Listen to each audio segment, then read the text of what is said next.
దాడులు చేయించే సంస్కృతి చంద్రబాబుదేనంటూ ఆరోపించారు మాజీ మంత్రి కన్నబాబు. జగన్ దాడి ఘటనను టీడీపీ రాజకీయం చేస్తోందంటూ మండిపడ్డారు. టీడీపీ నేతలు నోరు అదుపులో పెట్టుకుని మాట్లాడాలి అన్నారు కన్నబాబు.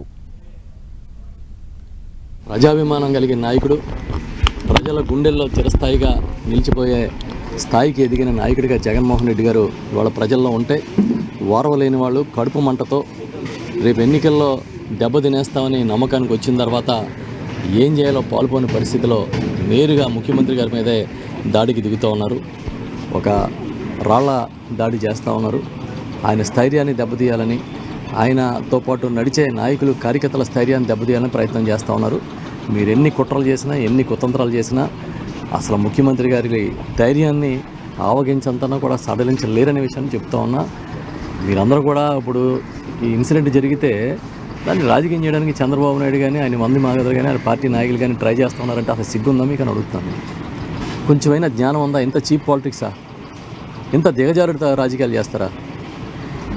ఓ పక్కనేమో రాత్రే ఆ బుర్ర పెరగలేదు, వయసు పెరిగింది, ఆ శరీరం పెరుగుతుంది కానీ అచ్చెన్నాయుడికి అనేదో మాట్లాడుతూ ఉన్నాడు. ఇప్పుడు మళ్ళీ లోకేష్ ఏదో మాట్లాడాడని చెప్తున్నారు. ఈ రాష్ట్రంలో దాడులు చేయించే చరిత్ర ఉన్నది ఎవరికి? ఒక్క చంద్రబాబు నాయుడికే.